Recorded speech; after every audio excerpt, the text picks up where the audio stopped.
Hola, ¿qué tal amigos de YouTube? En esta ocasión con Joan les explicaré el concepto, las funciones y las características del derecho penal bajo un enfoque del derecho penal colombiano. Para comenzar abordaremos el concepto del derecho penal bajo tres perspectivas.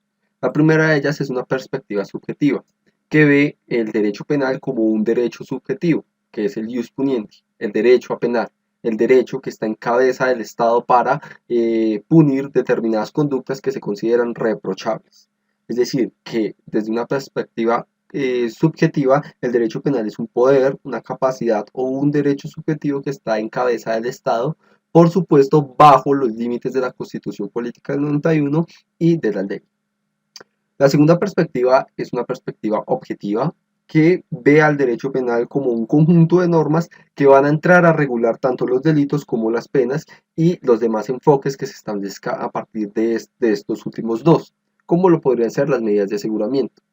Y la tercera perspectiva es una perspectiva dogmática, que es en cuanto a la academia, que ve el derecho penal como ese conjunto sistematizado de conocimientos que van orientados a regular tanto los delitos como las penas, como ese derecho a punir que tiene el Estado.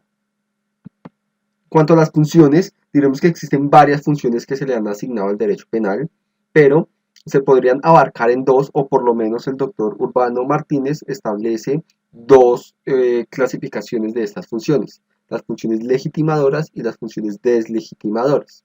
Cuando hablamos de las funciones legitimadoras, que son las que por lo general más se adecúan a las funciones del derecho penal, es la primera, la prevención de delitos. El Estado busca proteger bienes jurídicos y evitar pues que se den reacciones sociales, y por ende protegiendo estos bienes jurídicos va a encargarse de prevenir que se den las lesiones a estos, es decir, prevenir los delitos. Cuando hablamos de bienes jurídicos estamos haciendo referencia a derechos subjetivos, bienes, cosas, un interés jurídico que va ligado a la satisfacción de las necesidades del ser humano y cuya protección es vital para que se pueda ejercer derechos fundamentales, y especialmente se enfoca en proteger a la sociedad, de tal modo que si no se protegen, pues la sociedad sucumbiría al caos. Cuanto a la segunda función legitimadora, es la realización de garantías fundamentales, es decir, que se deben proteger derechos fundamentales y garantías fundamentales. Decía Ferrajoli que el derecho penal debe proteger garantías fundamentales para que no se vean sancionadas ni con los delitos ni con las penas. Ahora bien, en cuanto a la segunda clasificación de estas funciones del derecho penal, encontraremos las legitimadoras. No es que se deslegitime el derecho penal, como dice el doctor Urbano, sino que van en contra, o que no van en contra, sino que no están de acuerdo con las legitimadoras. Y en este caso tendremos dos funciones. La función de interiorizar valores, es decir, el derecho penal busca que el Estado imponga una especie de visión, una especie de valores con el cual se debe regular las personas. Y la segunda es una función simbólica, es decir, que con el derecho penal lo que busca el Estado es dar la apariencia o dar la percepción de que el Estado está persiguiendo el crimen y que se está generando un beneficio social. Ahora bien, por último, sería abordar las características del derecho penal. Y estas 7 son las más concurridas, aunque por supuesto deben haber más. El derecho penal es público porque tanto la ejecución de las penas, el poder punitivo y el uso de la fuerza es monopolio del Estado. Ahora bien, cuando hablamos de la segunda característica, que es la judicial, indicaremos que tanto los fiscales como los jueces son los que le incumbe esa administración de la justicia penal, y la decisión final pues va a ser eminentemente judicial. Solo la va a poder proferir un juez que determinará si existe condena o absolución.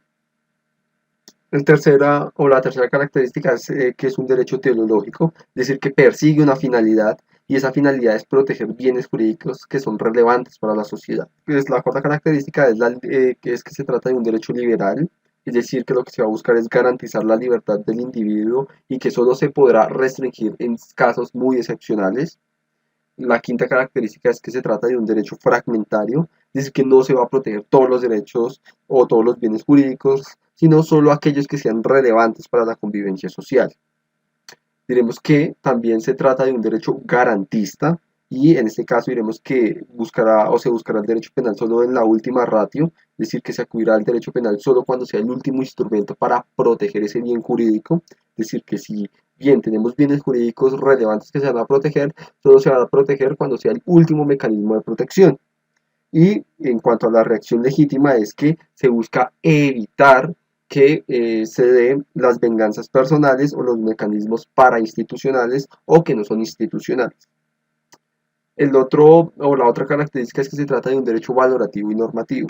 Es decir, que si bien el derecho penal se va a basar en las normas, en la ley, en la constitución política, también se van a hacer valoraciones que se van a escoger estos valores previamente o que son previamente seleccionados.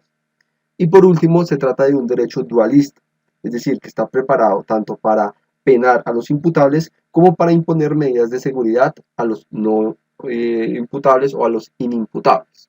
Siendo así, esto es todo por hoy. Por favor, denle un me gusta, suscríbanse y comenten qué otros temas de derecho penal les gustaría tratar.